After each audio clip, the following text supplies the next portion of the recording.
Hello friend, स्वागत है आपका अप्लाइज थियरी क्लासेस में। और आज हम देखेंगे एनसीएफ का दूसरा वीडियो। इस वीडियो को अगर आप देखते हैं फ्रेंड्स, तो आपका टीचिंग से रिलेटेड कोई भी क्वेश्चन कभी गलत नहीं होगा। हमने एक एग्जाम्पल के माध्यम से हमने सभी एनसीएफ के रूल्स को हम यहाँ पर सीखेंगे। अगर आप ऐसे ही वीडियोस को चाहते हैं तो इस चैनल को लाइक और सब्सक्राइब जरूर करें। देखते हैं फ्रेंड्स, तो यहाँ अगर हमें एनसीएफ को समझना है तो एक एग्जाम्पल का हम यूज़ करते हैं ताकि आपको सारे रूल्स एक बार में आपको इजीली याद हो जाएं और आपको कभी कभी एनसीएफ को दोबारा पढ़ने की ज़रूरत ना पड़े। अगर मैं आपसे एक क्वेश्चन पूछूं कि वर्ल्ड का बेस्ट एजुकेशन सिस्टम कौन सा है, तो आपके दिमाग में सबसे पहले किसका नाम आएगा? तो देखिए फ्रेंड्स, सबसे पहले नंबर पर हम देखेंगे वर्ल्ड में जो रखा गया है वो है फिनलैंड। अगर हम फिनलैंड के रूल्स को समझ लेते हैं, फिनलैंड के सिस्टम को समझ लेते हैं, तो आपने समझ लेना आप कि हमने पूरे एनसीएफ को समझ लिया। आपको कभी एनसीएफ दोबारा नहीं पढ़ना पड़ेगा। एक टेस्ट होता है PISA, program of international student assessment. इस टेस्ट में अक्सर फिनलैंड की रैंकिंग बहुत अच्छी रही है। अब इस रैंकिंग में फिनलैंड दूसरे या तीसरे स्थान पर है, क्योंकि कई देश बच्चों पर बहुत सारा दबाव डालते हैं और उनको सातों हफ्ते मतलब एक हफ्ते में पूरे सातों दिन उन्हें क्लास लेनी पड़ती है, इसलिए वो देश इस समय फर्स्ट पर आ रहे हैं। लेकिन उसमें भी एक अच्छी रैंकिंग मेंटेन किया हुआ है फिनलैंड, और यहाँ पर बच्चों को कभी भी पढ़ाई बर्डन नहीं लगती है। तो इस सिस्टम को हम समझते हैं जिससे हमें सारे एनसीएफ को सीखने में मदद मिले। तो देखते हैं, फिनलैंड फर्स्ट नंबर पे है, कनाडा, कोरिया, सिंगापुर बहुत अच्छे देश हैं इसमें जिनकी रैंकिंग है। भारत में इसकी रैंकिंग अभी भी बहुत निचले स्तर पर है, 72 या 73वीं रैंकिंग भारत में आती है। तो समझते हैं सिस्टम को। ये सिस्टम एक आइडियल सिस्टम इसलिए है क्योंकि अगर हम पूरे देश में सभी स्कूल का स्तर देखें तो वो उसका लगभग एक जैसा है। मतलब कि यहाँ 99.99% जो स्कूल्स हैं वो गवर्नमेंट स्कूल्स हैं। इसका मतलब ये हुआ कि सारे इस देश में स्कूल एक जैसे हैं, चाहे वो गरीब के बच्चे हों या अमीर के बच्चे हों, सबको पढ़ने के पर्याप्त अवसर मिले, एक समान अवसर मिले। सोचिए, आपका सबसे बड़ा एम यही होता है कि हाँ, जब हमारी नेक्स्ट जनरेशन आए तो एक हम उसे अच्छी एजुकेशन दे पाएँ, और उसके लिए हमें खूब सारा पैसा खर्च करना पड़ता है। लेकिन यहाँ पर पूरी शिक्षा निःशुल्क होती है और सबको एक जैसी शिक्षा मिलती है। आगे समझते हैं कि सिस्टम बच्चों के लिए इसलिए भी सबसे अच्छा है क्योंकि यहाँ पढ़ाई को कभी बर्डन के रूप में नहीं लिया जाता, जो कि एनसीएफ का सबसे पहला ही नियम है कि हमें शिक्षा बिना बोझ के उपलब्ध करानी है। यहाँ बच्चों को 7 वर्ष से पहले स्कूल में प्रवेश नहीं मिलता। बच्चे अपने बचपन को अच्छे से एंजॉय करते हैं, और जब वो 7 वर्ष के होते हैं तब उन्हें पहली बार स्कूल जाना पड़ता है। जबकि अपने यहाँ अगर देखें तो 2.5 वर्ष के बच्चे को कभी केजी या प्री नर्सरी या इस तरह की क्लासेस में जाना पड़ता है, और उनके जो बस्ते का बोझ होता है वो बहुत ज़्यादा होता है। देख रहे हैं आप, इस क्लासरूम में बच्चे खुद से एक्टिविटी करके और एक समूह चर्चा करके सीख रहे हैं। यहाँ टीचर लेक्चर मेथड से कम सिखाते हैं, बल्कि उनको खुद से सीखने के अवसर ज़्यादा देते हैं। बच्चे समूह चर्चा करके सीखते हैं, अपने आप से व्याख्या करके सीखते हैं, पर टीचर उन्हें एक लेक्चर मेथड का प्रयोग बहुत कम करते हैं। देख रहे हैं, इस एग्जाम्पल के माध्यम से यहाँ जो क्लासरूम्स होती हैं वो क्लास के अंदर कम होती हैं और आउटसाइड द क्लासरूम ज़्यादा होती हैं। मतलब बच्चों को वास्तविक जीवन से जोड़ते हुए पढ़ाया जाता है। हम समझ सकते हैं जैसे कि अगर आप क्लासरूम में एक बच्चों को किताब से ही पढ़ाएं तो उनको एक पढ़ाई बर्डन के रूप में लगेगी। लेकिन बच्चों को अगर रियल लाइफ से जोड़ते हुए पढ़ाएं, उन्हें वास्तविक उदाहरणों को देखने के अवसर दें, स्वयं करने के अवसर दें, खोज करने के अवसर दें, परियोजना कार्य दें, तो बच्चे उसमें बहुत ही इंटरेस्ट लेते हैं, रुचि लेते हैं, और वो खेल खेल में एक बहुत ही टफ सब्जेक्ट को भी आसानी से सीख जाते हैं। तो हम भी देखेंगे इस सिस्टम में किस तरीके से काम होता है कि अगर हम बच्चों को देखें तो यहाँ बिल्कुल भी अनुशासन नहीं है। बच्चे को जहाँ भी मन कर रहा है बैठने का वहाँ बच्चे बैठे हुए हैं।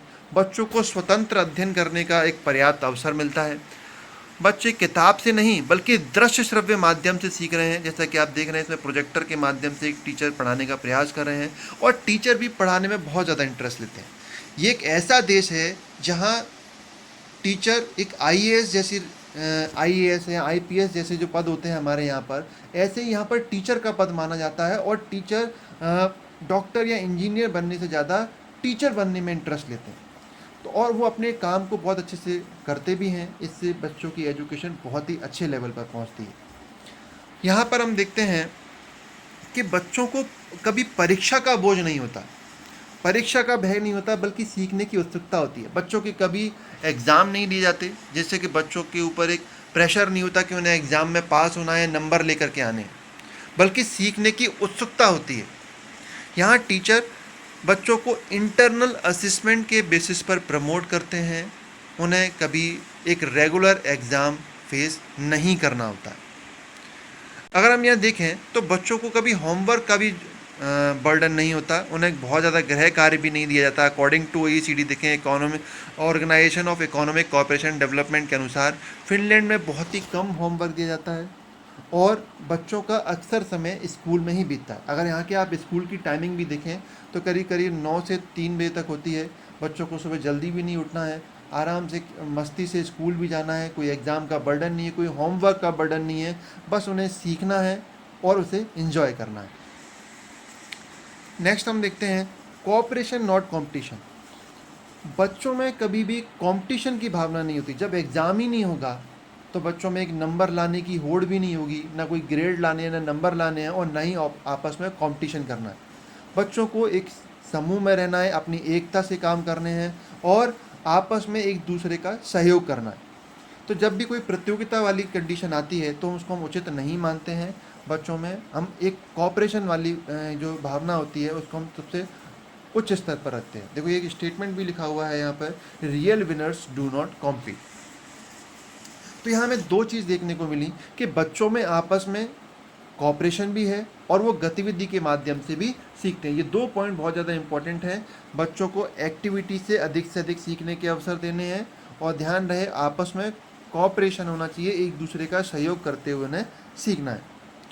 यहाँ पे एक स्लाइड के माध्यम से दिखाया गया है, जैसे कि मैं क्वेश्चन आपसे पूछूं कि अगर बच्चों को बीज अंकुरण की अवधारणा समझानी है तो इन चार में से सबसे अच्छा तरीका कौन सा होगा। बच्चों को प्रोजेक्टर पर दिखाया जाए कि पौधे कैसे उगाए जाते हैं, या फिर बच्चों को वास्तविक जीवन में एक जो पौधा विकसित हो रहा है उसे देखने का अवसर मिले, उसे छूने का अवसर मिले, या फिर बच्चों को किताब से एक पौधे के बारे में समझाया जाए, या फिर बच्चों को व्याख्या करके किसी पौधे के बारे में समझाया जाए। तो फ्रेंड्स, अगर आप चारों ऑप्शन को देखें, चारों ऑप्शन 100% गलत नहीं है, लेकिन फिर भी आपको कोई एक ऑप्शन चुनना है। तो यहाँ पर हम उन ऑप्शन को, उस उदाहरण को लेते हैं जिसमें बच्चे किसी विषय वस्तु को छू करके, देख करके, अवलोकन करके, उसमें अपनी अधिकतम इंद्रियों का प्रयोग करके वो उस उदाहरण को समझ सके। तो यहाँ पर कौन सा बेस्ट ऑप्शन होगा जिसमें बच्चों को एक वास्तविक पौधे को छूने का, उसे विकसित होते हुए देखने का अवसर मिले। हमें चार ऑप्शन में ऐसे ऑप्शन चुनने हैं जिसमें बच्चों की अधिकतम इंद्रियों का प्रयोग ज़्यादा हो रहा हो। जैसे कि मैं एक और भी उदाहरण लूँगा, जैसे कि अगर आपको समझाना हो कि एक एलिफेंट को बच्चे को समझाना हो और आपको चार ऑप्शन दिए जाते हैं कि बच्चों को एलिफेंट में किताब से समझाया जाए, या शिक्षक व्याख्या करके समझाए, या एक पोस्टर के माध्यम से समझाए, या पास में एक जू है वहाँ बच्चों को ले जा करके एलिफेंट दिखाए किस तरीके से होता है। तो फ्रेंड, यहाँ पे कौन सा ऑप्शन सबसे बेस्ट होगा? तो जिसमें जू में ले जाने वाला जो ऑप्शन है वो सबसे बेस्ट होगा, क्योंकि बच्चे जब देखेंगे एलिफेंट को और वो मतलब एक उसमें अधिकतम इंद्रियों का प्रयोग करेंगे कि वो कभी एलिफेंट का नहीं भूल पाएंगे कि हमने एलिफेंट को देखा था। अगर हम उस एलिफेंट को हम किताब के माध्यम से समझाने का प्रयास करेंगे तो शायद उन्हें 2 दिन तक याद रहे, 3 दिन तक याद रहे, और उसके बाद वो उस विषय वस्तु को दिमाग से निकाल देंगे। तो हमें उन चीज़ों को शामिल करना है जिसमें बच्चों को अवलोकन करने के अवसर मिल रहे हैं और उन्हें अधिकतम इंद्रियों का प्रयोग करने का अवसर मिल रहा है। हमने जो अब ये सारे पॉइंट्स देखे कि बच्चों को किस तरीके से वहाँ पढ़ाया जाता है और वहाँ पे किस तरीके से सिस्टम होता है, अब उसको हम एक पॉइंट्स के माध्यम से देखेंगे। आप इन्हें एक NCF के रूल्स के माध्यम से भी समझ सकते हैं और यहाँ से कोई भी क्वेश्चन पेडागोजी का बाहर नहीं जाने वाला है। तो समझते हैं, पॉजिटिव पॉइंट्स को देखते हैं। पॉजिटिव यहाँ पे पॉइंट्स का वो मतलब है, अगर फ्रेंड्स ये पॉइंट्स आपको ऑप्शन में मिलें तो आपको ऑप्शन यही लगाना है, मतलब आपको इन्हीं पॉइंट्स को वरीयता देनी है। और नेगेटिव वाले वो जो पॉइंट्स हैं वो ये हैं जिनको NCF नहीं चाहता है कि बच्चों को इस तरीके से पढ़ाया जाए। आप इसे ट्रिक्स के माध्यम से नहीं लेंगे, आप इन्हें ये समझेंगे कि NCF हमसे क्या करवाना चाहता है, वो पॉजिटिव साइड में है, और हमें क्या बच्चों को किस तरीके से नहीं पढ़ाना है, वो नेगेटिव साइड में। नेगेटिव साइड वाले ऑप्शन जब भी आपको क्वेश्चन में मिले तो आपको वो कभी आंसर नहीं हो रहे होंगे और पॉजिटिव वाली साइड में जो पॉइंट्स हैं, अगर ये ऑप्शन में मिले तो अक्सर आंसर यही हो रहे होंगे। तो समझते हैं वो कौन कौन से ऑप्शन हैं। देखिए, पहला है निपुणता। हमें बच्चों को कभी परीक्षा में निष्पादन करने के लिए नहीं पढ़ाना, उन्हें पास होने के लिए कोई परीक्षा पास नहीं करवानी है, उन्हें केवल नंबर लाने के लिए नहीं पढ़ाना, उन्हें किसी विषय वस्तु में निपुणता प्राप्त करवानी है। ध्यान दीजिएगा, दो वर्ड आएंगे आपके सामने, निष्पादन और निपुणता। हमें किसको वरीयता क्रम देना है? निपुणता। हमें बच्चों को निपुण बनाना है, ना कि उसे एक परीक्षा में निष्पादन करवाना है। सेकेंड पॉइंट देखते हैं पॉजिटिव में, किसी विषय की बच्चों से व्याख्या करवाना। देखिए फ्रेंड्स, अगर कभी क्वेश्चन में ये आए कि शिक्षक व्याख्या करके पढ़ाता है तो वो नेगेटिव में होगा, लेकिन अगर बच्चों से व्याख्या करवाता है तो बच्चे एक्टिव हो गए, बच्चे खुद से व्याख्या कर रहे हैं, वो खुद से ही किसी विषय वस्तु के बारे में समझा रहे हैं, तो वो हमेशा पॉजिटिव में आएगा। बच्चे किसी विषय वस्तु की परिभाषित करते हैं, व्याख्या करते हैं, वो किस में आता है? पॉजिटिव सेंस में आता है।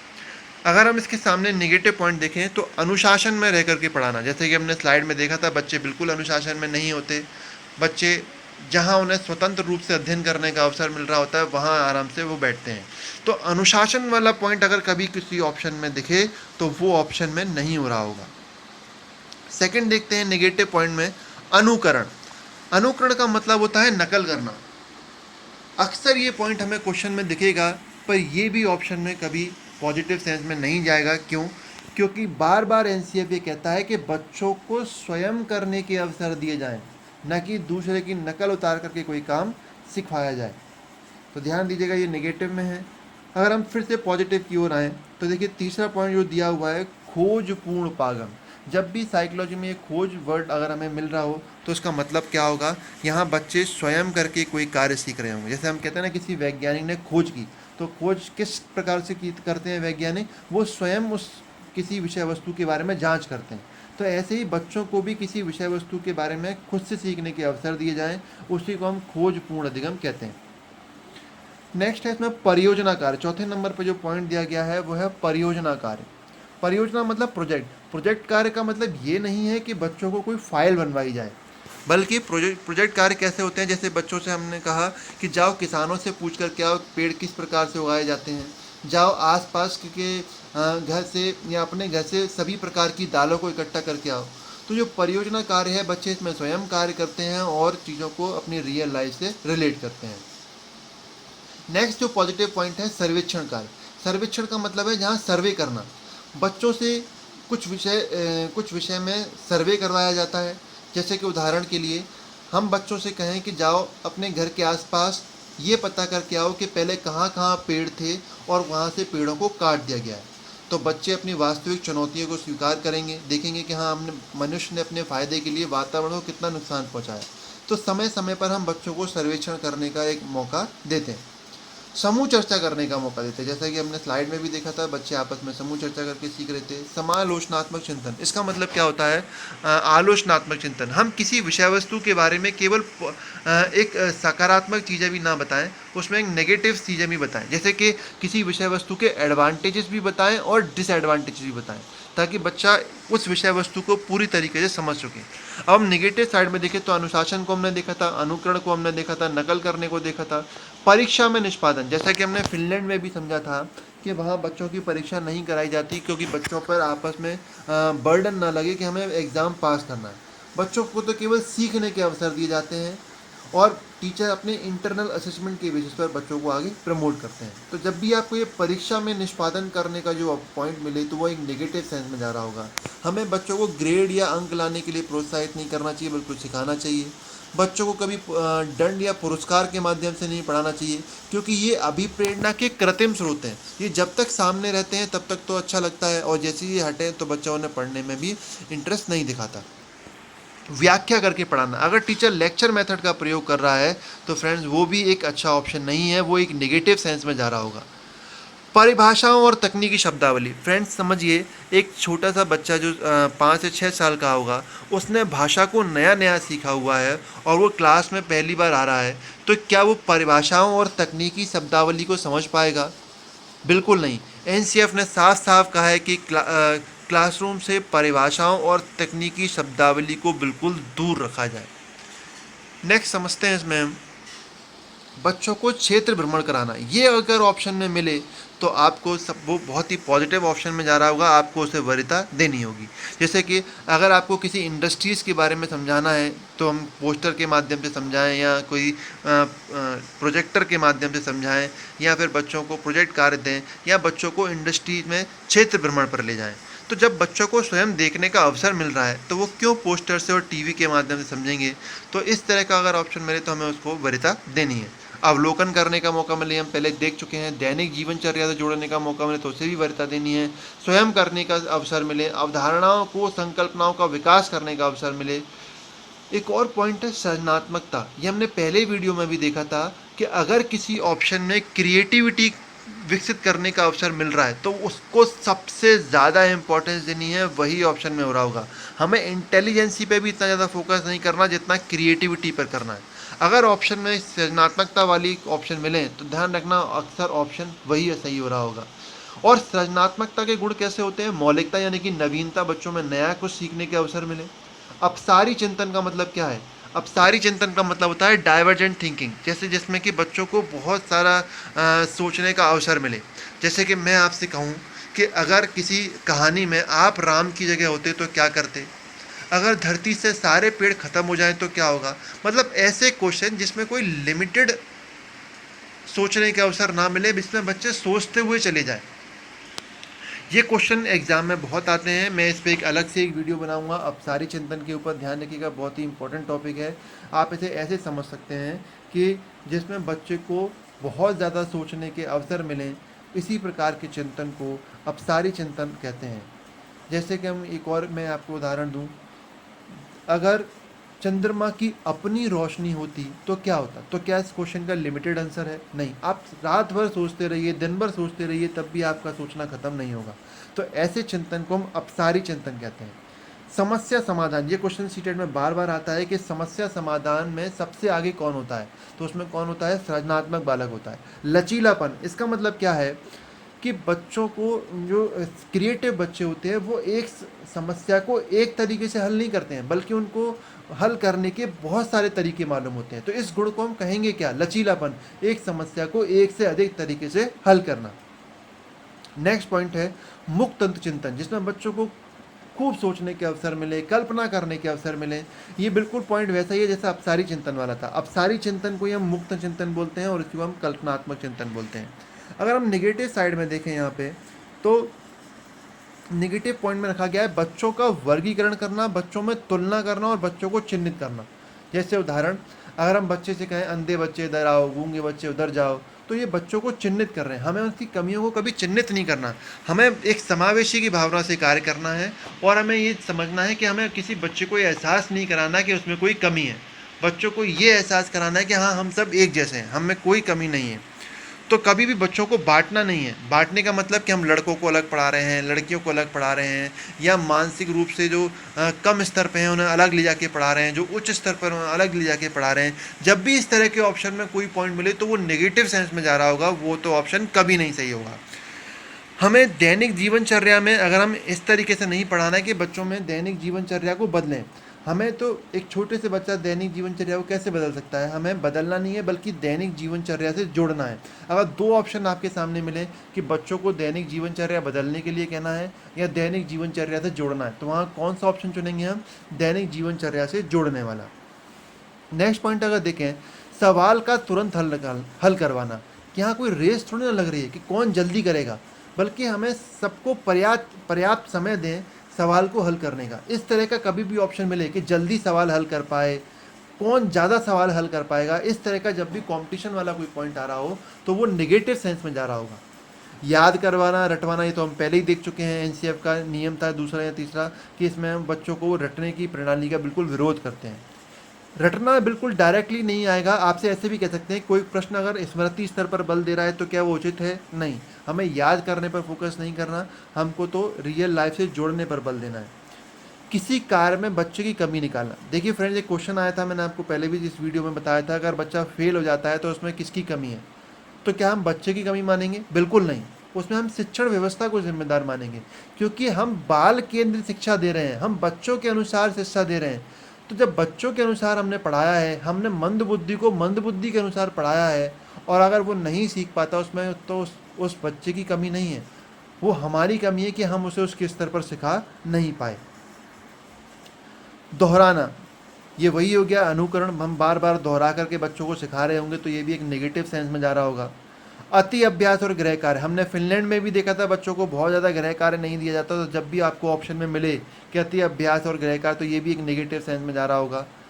किताब के सवाल हल करवाना या अभ्यास कार्य करवाना, ये भी एक नेगेटिव में है, क्योंकि अगर आपके पास एक ऐसा ऑप्शन अवेलेबल है जहाँ बच्चे स्वयं करके सीख रहे हों या वास्तविक उदाहरण से सीख रहे हों, तो वहाँ हमें किताब के अभ्यास को उतनी वरीयता नहीं देनी है। आनंद मस्ती मजा, इस तरह के ऑप्शन आपको दिखें तो वो भी एक नेगेटिव सेंस में जाते हैं।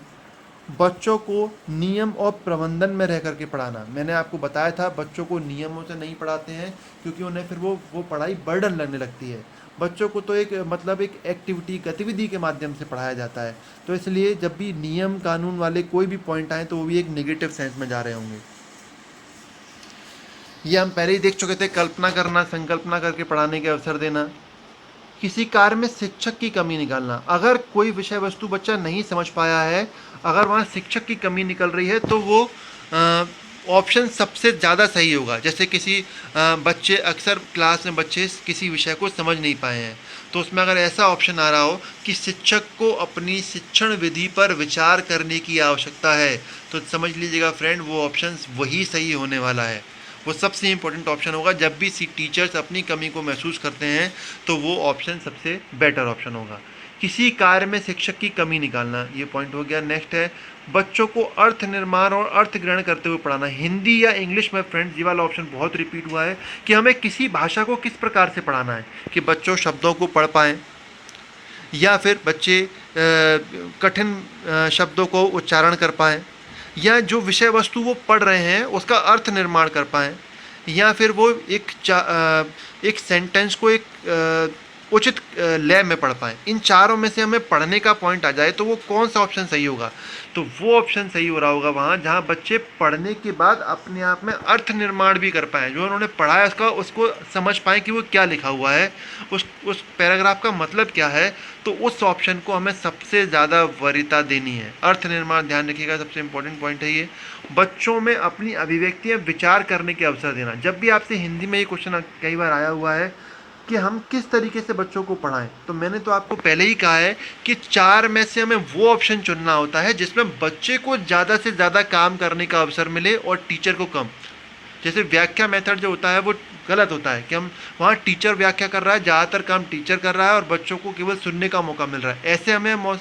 ऐसे अवसर नहीं देने, हमें ऐसे अवसर देने हैं जिसमें बच्चों को खुद से अपने विचार व्यक्त करने के अवसर मिले, बच्चे ही खुद से व्याख्या करें, बच्चे ही अपने अंदर के विचार लोगों के सामने प्रकट करें। नेक्स्ट है समझ को विकसित करना। अगर आपसे ऐसा क्वेश्चन आए कि हमें किस प्रकार के बच्चों से प्रश्न पूछनी चाहिए जिसमें हम समझ का पता चल सके, या उनकी सूचनाओं का पता चल सके, या उन्होंने कितना सीखा इसका इसका पता चल सके, या उनकी विषय वस्तु कितनी पूरी हुई है उसका पता चल सके, तो ऐसे जब भी क्वेश्चन आए तो उसमें हमें समझ को सबसे ज़्यादा बल देना है। अगर बच्चे ने समझ लिया है कोई विषय वस्तु तो आप समझ लीजिएगा वो सबसे ज़्यादा इम्पोर्टेंट है।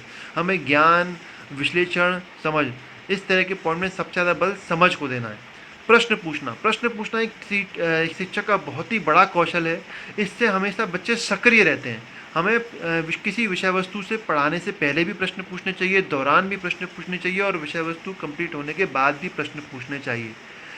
वैविध्यपूर्ण अधिगम, देखिए फ्रेंड्स, सबसे ज़्यादा अगर कोई ऑप्शन रिपीट हुआ है तो वो यही है। वैविध्यपूर्ण का मतलब होता है हर बच्चे को अपने स्तर के अनुसार शिक्षा देना। ये क्वेश्चन सबसे ज़्यादा कंफ्यूज करता है। अगर आपसे ये कहा जाए कि हमें बच्चों को किस प्रकार से पढ़ाना चाहिए, उसमें पहला ही ऑप्शन लिखा होगा कि सभी बच्चों को समान स्तर पर पढ़ाया जाए, और आपको वो ऑप्शन सबसे ज़्यादा सही लगेगा, बल्कि ये ऑप्शन सही नहीं है। हमें बच्चों को उनके स्तर पर जाके पढ़ाया जाए, और इसको हम ये भी बोल सकते हैं वैविध्यपूर्ण अधिगम। वैविध्य का मतलब है हर बच्चे को अलग अलग तरीके से पढ़ाया जाए जैसा कि वो सीखने में सक्षम हो। देखिए फ्रेंड्स, क्या हम हर बच्चे को एक तरीके से समझा सकते हैं? नहीं। किसी को कोई प्रोजेक्ट कार्य से कोई चीज़ समझ में आए, किसी को सर्वेक्षण से आए, किसी को प्रोजेक्टर से समझ में आए, किसी को स्वयं करके समझ में आए। तो हर बच्चे का सीखने का स्तर अलग अलग होता है, सारे बच्चे एक जैसे नहीं होते। इसलिए अगर जो समान स्तर वाला ऑप्शन आए वो लगेगा तो सही हमें, लेकिन वो सही नहीं होता। वहाँ पे कौन सा ऑप्शन सही होगा फ्रेंड्स? वैविध्यपूर्ण अधिगम, यानी कि हर बच्चे को अलग अलग तरीके से समझाना, उसके स्तर पर जाकर के समझाना। इसको हम इस तरीके से भी बोल सकते हैं कि शिक्षक को क्या समान एक ही शिक्षण शैली का प्रयोग करना चाहिए या विविध अधिगम शैली, कई सारी अधिगम शैली का प्रयोग करना चाहिए? तो उसे कई सारी अधिगम शैली का प्रयोग करना चाहिए, क्योंकि उसकी क्लास में हर प्रकार का बच्चा है। हम समावेशी को लेकर के चल रहे हैं। समावेशी का मतलब है कि हमारी क्लास में मंद बुद्धि भी होगा, प्रतिभाशाली भी होगा, सामान्य बच्चा भी होगा। तो ऐसे बच्चों को हमें विविध अधिगम शैली के माध्यम से पढ़ाना चाहिए। यानी विविध का मतलब है अनेक अधिगम शैली का प्रयोग करना चाहिए एक ही विषय वस्तु को पढ़ाने के लिए। अब देखिए नेगेटिव सेंस में देखते हैं बच्चों को किताबें पढ़वाना या नोट लिखवाना। छोटे बच्चे हैं, आप खुद से सोचिए, क्या वो किताब पढ़ सकते हैं बहुत ज़्यादा या नोट लिख सकते हैं? नहीं। तो ये ऑप्शन में जब भी इस तरह के पॉइंट्स आ रहे हों तो वो हमें नेगेटिव सेंस में लग रहा, वो नेगेटिव सेंस में जा रहे होंगे। देखिए फ्रेंड्स, अगर हमें इन पॉइंट्स को हम बड़े बच्चों के स्तर पर सोचें तो ये सारे सही नहीं होंगे। हमें माइंड में बार बार ये मान के चलना है कि ये जो सारे एनसीएफ के पॉइंट्स हैं ये छोटे बच्चों को लेकर के हैं। हमें छोटे बच्चों के अनुसार सोचना है, एक शिक्षक के अनुसार या एक बड़े बच्चों के अनुसार नहीं सोचना है। जब भी हिंदी में इस तरह का या इंग्लिश में ग्रामर रूल्स वाला पॉइंट आए कि व्याकरणों को नियमों से पढ़ाना, तो वो तो हम पहले ही देख चुके हैं कि बच्चों को नियम में पढ़ना अच्छा नहीं लगता है। उनको बोल करके, उनको खुद से बोल करके या उनको अभिव्यक्ति व्यक्त करने के अवसर मिलें, इस तरीके से पॉइंट वहाँ सही हो रहे होंगे। प्रतियोगिता, मैंने आपको पहले ही बताया था, फिनलैंड में भी बच्चों को आपस में कंपटीशन करने के अवसर नहीं देते हैं। तो ये प्रतियोगिता वाला ऑप्शन भी ज़्यादातर निगेटिव में ही जाता है। भाषण दे करके पढ़ाना, ये बिल्कुल ऐसा हो गया जैसे व्याख्या करके पढ़ा रहे हो। तो क्या छोटे बच्चे भाषण से समझ सकते हैं? एक एग्जाम्पल के माध्यम से समझे। मान लीजिए अमिताभ बच्चन जी को बुलाया हो 15 अगस्त पर और छोटी क्लास के बच्चे हों, फर्स्ट सेकंड थर्ड क्लास करके, और अमिताभ बच्चन जी अपनी लाइफ के बारे में बता रहे हो कि मैंने इस तरीके से स्ट्रगल किया है, तो क्या छोटे बच्चे उस चीज़ को समझ पाएंगे? नहीं समझ पाएंगे। उन्हें तो ये लगेगा कि हाँ जल्दी से अमिताभ बच्चन जी जाएँ और हमें तो लड्डू खाने के अवसर मिले। तो छोटे बच्चे भाषणों को, बड़े बड़े स्पीच को नहीं समझ पाते हैं, तो हमें उन चीज़ों का प्रयोग नहीं करना है। नेक्स्ट पॉइंट देखते हैं, बच्चों को लेबल करना, जैसे फर्स्ट लेवल के बच्चे, सेकंड लेवल के बच्चे, थर्ड लेवल के बच्चे, तो ये तो एक वर्गीकरण करना हो गया। तो वो बच्चों में हीन भावना होगी कि हाँ हम थर्ड लेवल पे आते हैं या फर्स्ट लेवल में, तो इस तरह का लेवल हमें बच्चों को नहीं देना है। नेक्स्ट पॉइंट देखते हैं, केवल, सिवाय, अनिवार्य, एकमात्र, इस तरह के पॉइंट, इस तरह के ऑप्शन फ्रेंड्स आपको ऑप्शन में दिखाई दें तो वो भी एक नेगेटिव सेंस में जा रहे होंगे, क्योंकि ये एक सीखने की प्रक्रिया को एक मतलब एक बांध रहे हैं। उदाहरण के लिए जैसे मैंने कहा कि विद्यालय भाषा सीखने का एकमात्र तरीका है, तो ये क्या सही होगा? इस एकमात्र ने पूरे ऑप्शन को नेगेटिव सेंस में कर दिया। बच्चे केवल विद्यालय में ही भाषा अर्जित करते हैं, ये भी एक नेगेटिव सेंस का ऑप्शन है, क्योंकि बच्चे जो भाषा है वो तो वातावरण से भी सीखते हैं। तो जब भी ध्यान दीजिएगा, अगर ऐसा कोई ऑप्शन में पॉइंट मिले, केवल, सिवाय, अनिवार्य, ऐसा ही तरीका है सीखने का, हम बच्चों को ऐसे ही सिखा सकते हैं, तो ये हमेशा नेगेटिव सेंस में जा रहे होंगे। नेक्स्ट जो पॉइंट है, पूर्ण रूप से स्वतंत्रता देना अच्छा है, लेकिन पूर्ण रूप से स्वतंत्रता दे देंगे तो क्या बच्चे क्लास में रुकेंगे? वो तो भाग जाएंगे। तो हमें बिल्कुल स्वतंत्रता 100% भी नहीं देनी है, लेकिन हाँ सीखने के अगर इस तरीके से ऑप्शन आए, स्वतंत्र अवसर देना वो सही होगा, लेकिन पूर्ण रूप से स्वतंत्रता देना वो सही नहीं होगा। दृढ़ता, ये ऑप्शन किस लिए नेगेटिव है? देखिए फ्रेंड्स, हमें दृढ़ता को शिक्षण में नहीं लाना होता है, हमें लचीलेपन को लाना होता है। अगर हम ये कहें कि अगर हम किसी पाठ्य वस्तु को दृढ़ पूर्वक पढ़ाएं तो वो सही नहीं होगा। हमें किसी पाठ्य वस्तु को लचीले माध्यम से समझाना चाहिए, मतलब उस पाठ्य वस्तु को समझाने के कई तरीके होने चाहिए। अगर दृढ़ता हो गया तो हम वहाँ एक ही तरीके से एक विषय वस्तु को समझा रहे होंगे और वो ऑप्शन सही नहीं हो रहा होगा। सूत्रों को नियमों में रख करके पढ़ाना बिल्कुल नहीं। किस तरीके से पढ़ाना है? स्वयं करके पढ़ाना है। एल्गोरिदम विधि, ध्यान दीजिएगा, एल्गोरिदम विधि का मतलब है कि हम नियमों, फॉर्मूले, कोई थ्योरम का प्रयोग करते हुए बच्चों को पढ़ा रहे हैं। इसे हिंदी में कलन विधि भी कहते हैं।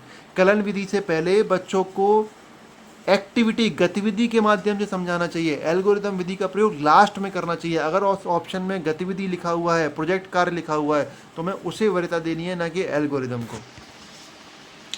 नेक्स्ट देखते हैं अनुकूलन स्तर के अनुसार शिक्षण। इसका मतलब क्या है कि हर बच्चे के अनुसार ढल के पढ़ाया जाए, हर बच्चे के अनुकूलन रूप में पढ़ाया जाए, हर बच्चे के स्तर के अनुसार पढ़ाया जाए, सबको समान ना पढ़ाया जाए। और इस ऑप्शन को हम ऐसे ही बोल सकते हैं बहुस्तरीय शिक्षण, मतलब सारे स्तरों को लेकर चलना है शिक्षक को, क्योंकि हम समावेशी शिक्षा दे रहे हैं तो हमें सारे स्तरों का ध्यान रखना है। नेक्स्ट है अधिगम को विस्तृत करने के अवसर देना। जी हाँ फ्रेंड, जैसे हमने बच्चों को जोड़ सिखाया और फिर हमने बच्चों को इस तरीके से काम दिया कि जाओ अपने घर के आसपास सभी पेड़ों को गिन करके आओ, तो इससे बच्चे को अपने सीखने को विस्तार करने का अवसर मिला, अपने अधिगम को एक बढ़ावा देने का अवसर मिला। और इस तरह का ऑप्शन अगर क्वेश्चन में आता है तो उसे हमें वरीयता देनी है।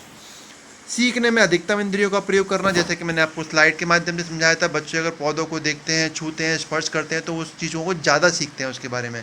तो ऐसा जिस भी ऑप्शन, 4 ऑप्शन अगर सही आपको लग रहे हों तो आपको बाकी के 3 ऑप्शन इस तरीके से हटाने हैं कि हम चारों ऑप्शन में ये देखना है कि मैक्सिमम सेंसेस का प्रयोग कौन से ऑप्शन में हो रहा है। संवेदनशीलता, हमें किसी भी विषय को इस प्रकार से पढ़ाना है कि बच्चे उसमें संवेदनशील बने, ना कि संवेदन शून्य बने। संवेदनशीलता का मतलब है बच्चे सेंसिटिव हों, बच्चे जागरूक बने इस विषय के बारे में। आगमन विधि का प्रयोग हमें सबसे ज़्यादा करना है। देखिए फ्रेंड्स, जितने भी ये विधि वाले जो क्वेश्चन आए हैं उसमें सबसे ज़्यादा जो आंसर सही माना गया है वो आगमन विधि का, क्योंकि आगमन विधि एक ऐसी विधि है जो बच्चों को उदाहरण पहले देती है और नियम बाद में समझाती है। छोटे बच्चे हैं, वो नियमों को पहले नहीं समझ सकते क्योंकि नियम अमूर्त होते हैं, दिखते नहीं हैं, और उदाहरण जो होते हैं वो मूर्त रूप से होते हैं। इसलिए सबसे ज़्यादा जो विधि है उनके लिए कारगर होती है वो है आगमन विधि। रुचि के अनुसार पढ़ाना ये हम देख ही चुके हैं, और वंशानुक्रम और वातावरण के अनुसार पढ़ाना। हमें किसी भी बच्चे को पढ़ाते समय केवल उसके वंशानुक्रम को ही ध्यान में नहीं रखना है, हमें दोनों को ध्यान में रखना होता है। तो अक्सर जो ऑप्शन में सही जो हो रहे होते हैं ऑप्शन, उसमें वंशाणु और वातावरण दोनों ही आते हैं। तो ये हमने पॉजिटिव और नेगेटिव वीडियो देखे। ये हमने ये देखा कि एनसीएफ किन चीज़ों का फेवर करता है, वो हमें किस तरीके से पढ़ाना चाहिए वो हमने पॉजिटिव साइड में देखा, और एनसीएफ के अनुसार हमें किस तरीके से नहीं पढ़ाना चाहिए वो हमने नेगेटिव साइड में देखा। अब हम इन्हीं पॉइंट्स के आधार पर इन पॉइंट्स का यूज़ हमें कैसे करना है वो हम क्वेश्चंस में देखेंगे। फ्रेंड्स, तो हमने सभी एनसीएफ के सिद्धांतों को देख लिया, किस तरीके से उन्हें दिमाग में रखना है वो सब हम समझ चुके हैं। अब हम उन सिद्धांतों का प्रयोग सीटेट में आए हुए क्वेश्चंस को सॉल्व करने में किस तरीके से करते हैं वो हम देखेंगे।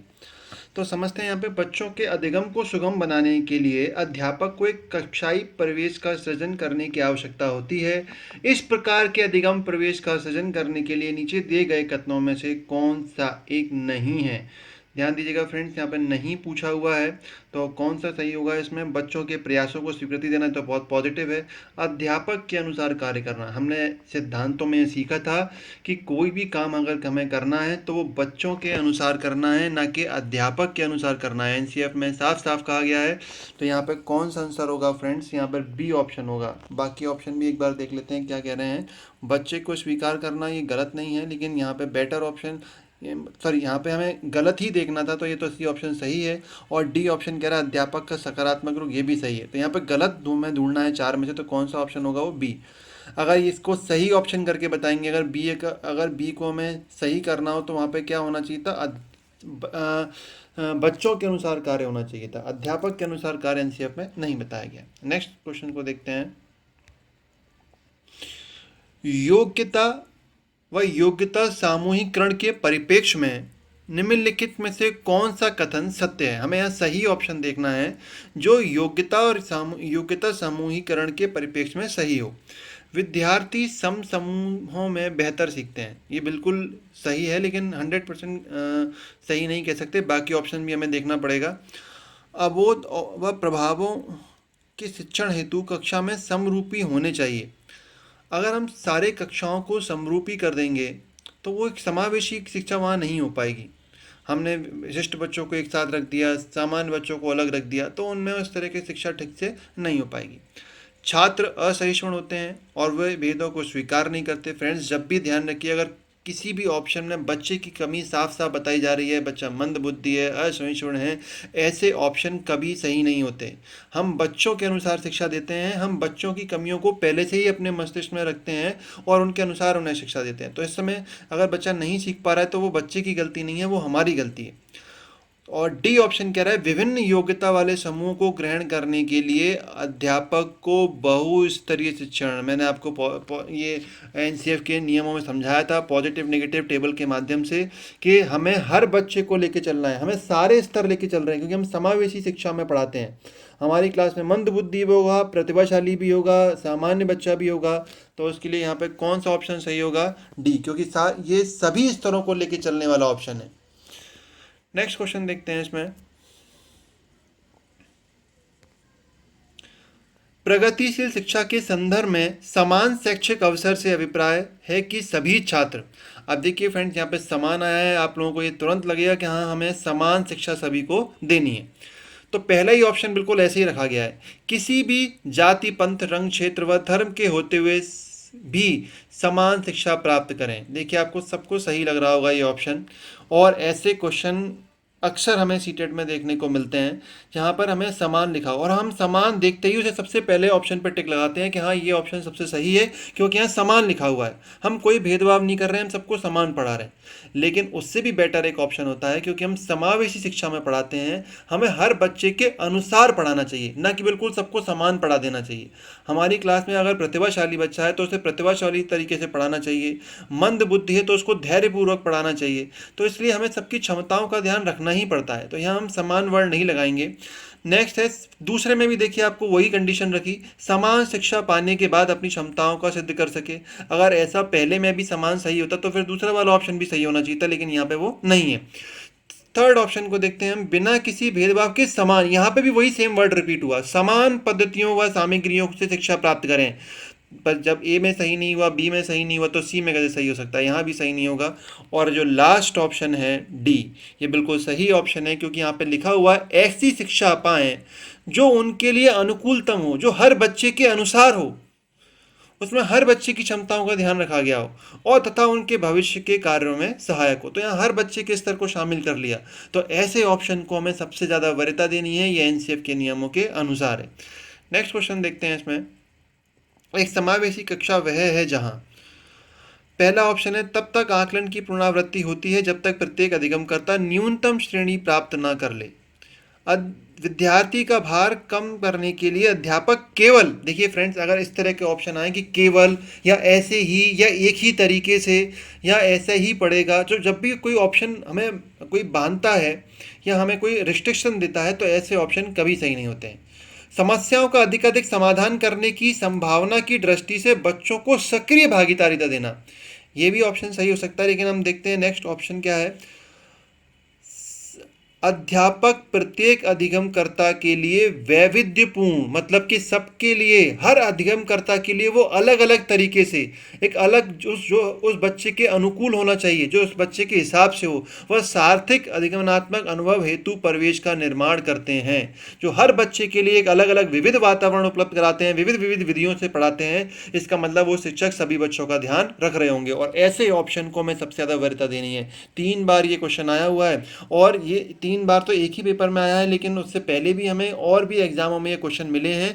हमें समान नहीं पढ़ाना होता, हमें हर बच्चे के स्तर के अनुसार हमें पढ़ाना होता है। समावेशी का एक बहुत बड़ा सिद्धांत है वैयक्तिक विभिन्नता के अनुसार शिक्षा। इस सिद्धांत का नाम है वैयक्तिक विभिन्नता के अनुसार शिक्षा। नेक्स्ट क्वेश्चन देखते हैं, वंचित वर्ग की पृष्ठभूमि के बच्चों को शिक्षा प्रदान करने के लिए शिक्षक को चाहिए कि वे बहुत सा लिखित कार्य दें। देखो, मैंने एनसीएफ के नियमों में आपको समझाया था कि हमें जो एनसीएफ के नियम ध्यान में रखने हैं वो एक प्राथमिक के बच्चे को ध्यान में रख के सब अपने मस्तिष्क में रखने हैं। मतलब ये नियम एक टीचर के हिसाब से नहीं है, ना कि किसी बड़े बच्चों के हिसाब से हैं। पहले हमें जो क्वेश्चन आ रहा है हमारे लिए जो प्राथमिक के पेपर में, तो वो प्राथमिक के बच्चों के हिसाब से है। लिखित कार्य देना कोई गलत काम नहीं है, लेकिन हम छोटे बच्चों को अगर बहुत सा होमवर्क देंगे तो ये क्या सही होगा? मैंने आपको फिनलैंड में ये बताया था, एक आइडियल एजुकेशन सिस्टम में भी बच्चों को बहुत कम होमवर्क दिया जाता है, बच्चों को बस स्कूल में ही एक्टिविटी करके बहुत सारा सिखाया जाता है, उन्हें कोई होमवर्क ना बहुत ज़्यादा लिखित कार्य देते हैं, इसलिए ये ऑप्शन हमेशा नेगेटिव में रहता है। नेक्स्ट ऑप्शन देखते हैं, उनके बारे में अधिक जानकारी जुटाने का प्रयास करें और उन्हें कक्षा में होने वाली चर्चा में शामिल करें। हमने फिनलैंड के एजुकेशन सिस्टम में देखा भी था, मैंने आपको दिखाया था, बच्चे आपस में एक दूसरे से बातचीत करते हुए समूह में सीखते हैं, एक्टिविटी करते हुए सीखते हैं। तो यहाँ पे कौन सा ऑप्शन सही होगा, उनके बारे में अधिक बिल्कुल जानकारी जुटाने का प्रयास करें और उन्हें कक्षा में होने वाली चर्चा में शामिल करें। सेकंड ऑप्शन सही होगा। फिर भी हम तीसरा ऑप्शन भी एक बार देखते हैं क्या है इसमें और क्या दिया हुआ है।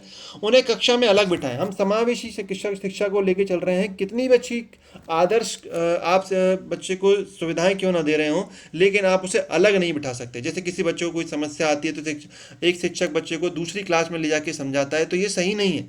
हमें उसी कक्षा में उसको सिखाने के मौके देने हैं। तो ये अलग ले जाने वाले ऑप्शन कभी सही नहीं होते, उन पर ध्यान ना दें, ये तो बिल्कुल ही गलत है। तो कौन सा ऑप्शन सही होगा फ्रेंड्स, यहाँ पे सेकंड ऑप्शन सही होगा। नेक्स्ट क्वेश्चन में देखते हैं, महेश कक्षा 4 के शिक्षक हैं, वे वृक्ष संरक्षण की अवधारणा पर शिक्षार्थियों को संवेदनशील बनाने की योजना बनाते हैं। देखिए यहाँ पे शिक्षक क्या बना रहे हैं, बच्चों को संवेदनशील बना रहे हैं। ये संवेदनशील भी हमने पॉजिटिव में ऑप्शन पढ़ा था टेबल में, ध्यान दीजिएगा। संवेदनशील अगर बच्चों के लिए बनाने की बात हो रही है तो वहाँ हमें उसे पॉजिटिव लेना है, क्योंकि संवेदनशील बनाना यानी कि बच्चों को किसी समस्या के प्रति जागरूक करना। यहाँ जो शिक्षक जागरूक करने का प्रयास कर रहा है वो वृक्ष संरक्षण के बारे में कर रहा है। तो संवेदनशील भी एक तरीके से हमें पॉजिटिव सेंस में लेना है। निम्नलिखित में से कौन सी गतिविधि इस उद्देश्य के लिए सर्वाधिक उपयुक्त होगी?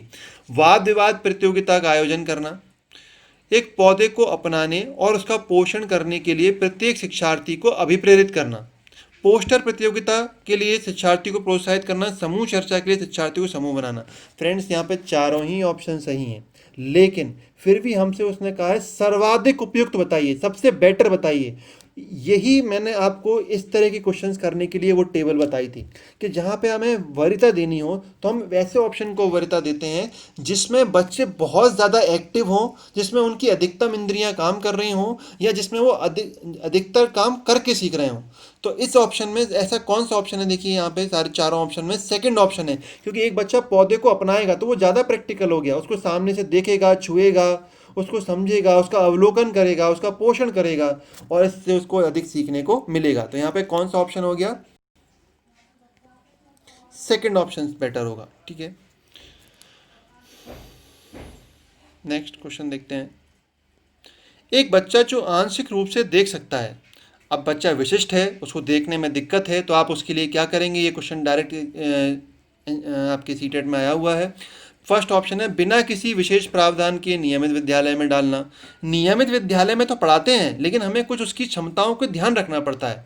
अभी अभी हमने पढ़ा था वैविध्यपूर्ण अधिगम, यानी कि हर बच्चे को उसके स्तर के अनुसार शिक्षा देनी है, उसे शिक्षा नहीं देनी चाहिए, तो बिल्कुल ही गलत हो गया। उसे अलग संस्थान, अलग तो कभी हम पढ़ा ही नहीं सकते, समावेशी का ही कॉन्सेप्ट है कि हमें हर बच्चे को साथ लेके चलना है। तो यहाँ क्या होगा ऑप्शन?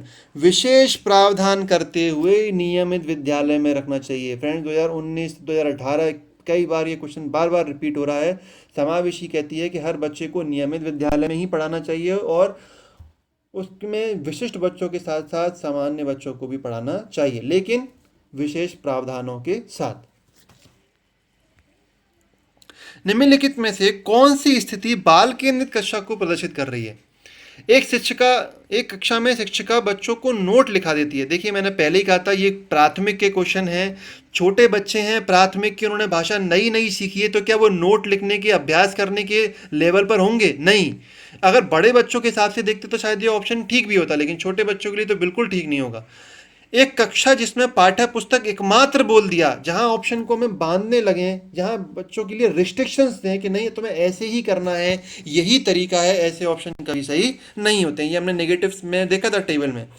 एक कक्षा जिसमें शिक्षार्थी समूह में बैठे हैं और शिक्षिका बारी बारी से प्रत्येक समूह में जा रही है, बिल्कुल सही है। वो हर समूह के बच्चे को ध्यान रख रही होगी, वो प्रत्येक समूह में जा रही है और सब बच्चों का विकास करने का प्रयास कर रही है। तो कौन सा बेटर ऑप्शन हुआ? थर्ड। एक बार फोर्थ ऑप्शन भी पढ़ लेते हैं। एक कक्षा जिसमें शिक्षार्थी का व्यवहार शिक्षिका द्वारा दिए गए पुरस्कार यहाँ पे एक लाइन और नहीं आई है, पुरस्कार और दंड है वहाँ पर। क्या पुरस्कार और दंड से हमें वरीयता देनी है? मैंने आपको टेबल में साफ साफ लिखवाया था, ये अभिप्रेरणा के कृत्रिम स्रोत हैं। जब तक सामने होते हैं तब तक तो अभिप्रेरणा देते हैं, लेकिन जब सामने नहीं होते तब अभिप्रेरणा नहीं देते, तो हमें उसको भी वरीयता नहीं देनी है। एनसीएफ के अनुसार हमें इसको वरीयता नहीं देनी है। शिक्षिका जिसमें बारी बारी समूह से जा रही हो उसी को हम वरीयता देंगे यहाँ पे। तो कौन सा ऑप्शन सही हो गया फ्रेंड्स? यहाँ थर्ड ऑप्शन सही हो गया। नेक्स्ट क्वेश्चन देखते हैं। बच्चे तब सर्वाधिक सृजनशील होते हैं जब वो किसी गतिविधि में भाग लेते हैं। शिक्षक की डांट से बचने के लिए? बिल्कुल नहीं। डांटना, दंड देना, ये तो हमने देखा था नेगेटिव में टेबल में। दूसरों के सामने अच्छा करने के दबाव में आकर? बिल्कुल नहीं। अपनी रुचि से। और चौथा ऑप्शन है पुरस्कार के लिए। अभी अभी मैंने आपको बताया कि पुरस्कार और दंड अभिप्रेरणा के कृत्रिम स्रोत हैं। कई बार ऑप्शन सीटेट में आते हैं, लेकिन हमें नेगेटिव सेंस में लेने हैं। लेकिन यहाँ पे कौन सा ऑप्शन सही हो गया फ्रेंड्स? फिर अपनी रुचि से।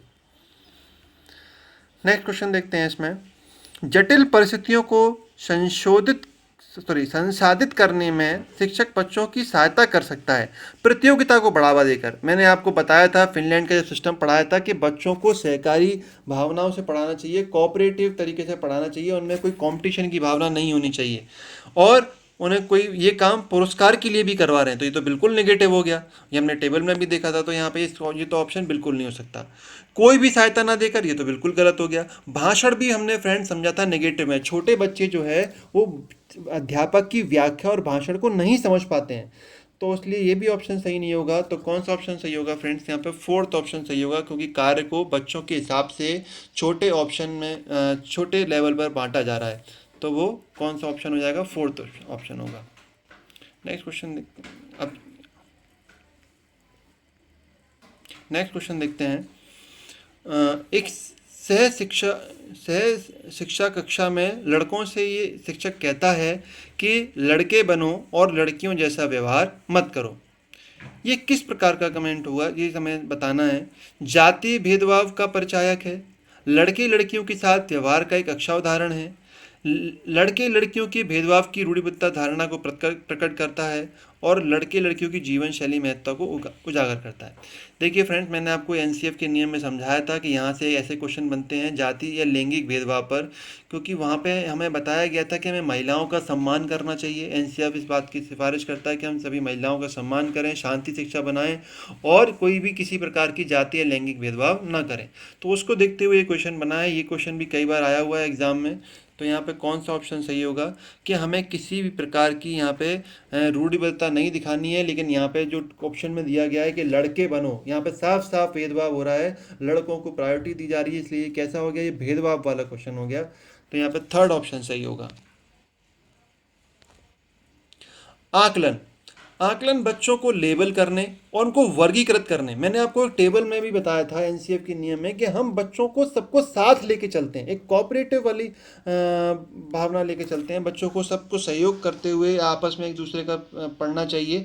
तो ये तो ऑप्शन बिल्कुल नहीं होगा यहाँ बच्चों को बांटा जा रहा हो, क्योंकि समावेशी गति, सबको साथ लेके चलो। दूसरा ऑप्शन है प्रतियोगिता की भावना। फिनलैंड वाले सिस्टम में हमने बहुत अच्छे समझा था, दोबारा ये पॉइंट आया हुआ है, हमें प्रतियोगिता की भावना बिल्कुल नहीं रखनी है। सीखने में सुनिश्चित करना कि वह तनाव और तनाव से उत्पन्न करता है, और ये सीखने में सुधार का एक तरीका है। तो क्या आकलन हमारे लिए एक दबाव का कारण बनता होगा? थर्ड ऑप्शन सही नहीं हो सकता, ये सुधार में तरीका हो सकता है। तो यहाँ पे कौन सा ऑप्शन सही होगा फ्रेंड्स? फोर्थ ऑप्शन सही होगा। पर्यावरण अध्ययन की शिक्षा शास्त्र के संदर्भ में सिवाय डैश के निम्नलिखित सभी वांछनीय अभ्यास हैं, यानी कि सिवाय इसके, ये बात क्वेश्चन में बहुत ध्यान से देखनी है कि सिवाय इसके यानी कोई एक ऐसा ऑप्शन है जो चारों के बिल्कुल उल्टा जा रहा होगा और नेगेटिव में होगा, बाकी सभी सही ऑप्शन होंगे। आलोचनात्मक चिंतन मैंने आपको बताया था टेबल में भी कि ये पॉजिटिव सेंस में होता है, हमें एडवांटेजेस भी बताने चाहिए और डिसएडवांटेजेस भी बताने चाहिए। दूसरा ऑप्शन है बच्चे की असीमितता का पोषण करने, ये तो अब सही ऑप्शन है।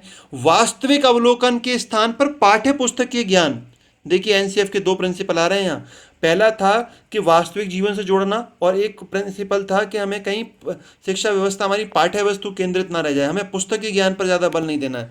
तो यहाँ पे कौन सा ऑप्शन सही हुआ? ये तो वास्तविक अवलोकन के स्थान पर पाठ्य पुस्तकों को स्वीकार कर रहे हैं, ये तो बिल्कुल गलत हुआ। तो यहाँ गलत ही हमें ढूंढना था, तो ये थर्ड ऑप्शन सही हो गया। फोर्थ ऑप्शन को भी पढ़ लेते हैं, पाठ्य पुस्तकों और संदर्भता की बहुलता को बढ़ावा देना। हाँ, पाठ्य पुस्तक की हमें मदद लेनी है, लेकिन पाठ्य पुस्तक के अलावा भी हमें और भी चीज़ों को जोड़ना है।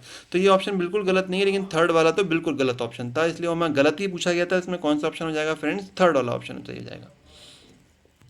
प्राथमिक विद्यालय के कक्षा कक्ष के संदर्भ में सक्रिय बद्धता, सक्रिय बद्धता का अर्थ क्या है? याद करना। मैंने बताया था एनसीएफ में साफ साफ लिखा हुआ है, रटने की प्रणाली का विरोध किया एनसीएफ ने अपने सिद्धांत में, तो बिल्कुल नहीं हो सकता। यहाँ एक कभी कभी याद करना भी नहीं, इसकी जगह एक ऐसा वर्ड भी लिखते हैं जो हमें गलत नहीं लगेगा, स्मृति स्तर पर बल देना। तो हमें स्मृति स्तर पर भी ज़्यादा बल नहीं देना, हमें ज्ञान पर देना है, बोध पर देना है, लेकिन स्मृति स्तर को ज़्यादा ध्यान में नहीं रखना, क्योंकि हम याद करने पर बल नहीं देते हैं। शिक्षक का अनुकरण और नकल करना, हम बच्चों को स्वयं करने के लिए प्रोत्साहित करते हैं। उसका क्वेश्चन में कहा भी है सक्रिय बद्धता, मतलब जब बच्चा सक्रिय तभी होगा जब वो स्वयं करेगा, तो उसे नकल नहीं करनी है। तो ये भी एक नेगेटिव सेंस में ऑप्शन गया है। थर्ड ऑप्शन को देखते हैं, जांच पड़ताल करना, प्रश्न पूछना और वाद विवाद। प्रश्न जब बच्चे से पूछेंगे तो बहुत ज़्यादा एक्टिव होगा, जांच पड़ताल करेगा यानी स्वयं खोजेगा, वाद विवाद करेगा तो इसमें बहुत ज़्यादा एक्टिव होगा। तो कौन सा ऑप्शन सही होगा यहाँ पे फ्रेंड्स? थर्ड ऑप्शन सही होगा। एक बार फोर्थ ऑप्शन भी देख लेते हैं, शिक्षक द्वारा दिए गए उत्तरों की नकल करना। यहाँ पे भी नकल की जा रही है, तो ये ऑप्शन भी कैसा गया? नेगेटिव सेंस में गया। आपके चिंतन में अवधारणात्मक परिवर्तन लाने हेतु, ध्यान रखिएगा, ये भी मैंने आपको पॉजिटिव में बताया था, शिक्षक को कोई किसी विषय को इस प्रकार भी पढ़ाना चाहिए ताकि बच्चों में अवधारणात्मक परिवर्तन हो। तो इसको बनाने के लिए, शिक्षक को सक्षम बनाने के लिए शिक्षिका को क्या करना चाहिए? बच्चों को पुरस्कार देना चाहिए? नहीं, ये तो हमने पढ़ा था, नेगेटिव सेंस में है बिल्कुल। बच्चों को स्वयं चिंतन करने के लिए, बच्चों को स्वयं चिंतन तो करवा रहे हैं, लेकिन उसके लिए आगे लिख दिया हतोत्साहित करना। क्या बच्चों को स्वयं चिंतन करने के लिए हतोत्साहित करना चाहिए? आगे पढ़ेंगे नहीं तो बिल्कुल ही नेगेटिव हो गया। व्याख्या के रूप में व्याख्या करनी चाहिए, यहाँ व्याख्या शिक्षक के लिए आ रही है, बच्चे के लिए नहीं। अगर शिक्षक व्याख्या करके पढ़ाता है, इसका मतलब वो लेक्चर मेथड से पढ़ा रहा है, और वो मेथड बच्चों के लिए ठीक नहीं होता। बड़े बच्चों के लिए ठीक हो सकता है, लेकिन छोटे बच्चों के लिए तो बिल्कुल ठीक नहीं हो सकता। और चौथा ऑप्शन कह रहा है, स्पष्ट और आश्वस्त करने वाली व्याख्या देनी चाहिए, शिक्षिकाओं शिक्षार्थियों के साथ चर्चा करनी चाहिए। देखिए यहाँ पे व्याख्या तो हो रही है, लेकिन चर्चा भी साथ में हो रही है, और वो भी स्पष्ट वाली व्याख्या हो रही है, जहाँ बच्चों को समझाने का पूरा पूरा प्रयास किया जा रहा है। तो यहाँ कौन सा ऑप्शन सही होगा फ्रेंड्स? फोर्थ ऑप्शन सही होगा। तो ये थे हमारे सीटेट के सभी इम्पॉर्टेंट क्वेश्चंस, जो कि एनसीएफ के नियमों पर थे। और जो हमने ये टेबल पढ़ी है, ये टेबल एनसीएफ के जो नियमों की हमने टेबल पढ़ी है, ये टेबल हमें हर तरह की पेडागोजी में हेल्प करने वाली है। अगर हम देखें मोटे मोटे तौर पर 90 क्वेश्चन आते हैं शिक्षण के आधार पर, उन सब क्वेश्चन में ये टेबल्स हमें हेल्प करने वाली है। ये नियम जो सिद्धांत एनसीएफ के हेल्प करने वाले हैं। अब आपको सारे क्वेश्चन में आसान लगेंगे। और आगे वीडियो देखने के लिए हमारे चैनल को लाइक और सब्सक्राइब जरूर करें। धन्यवाद।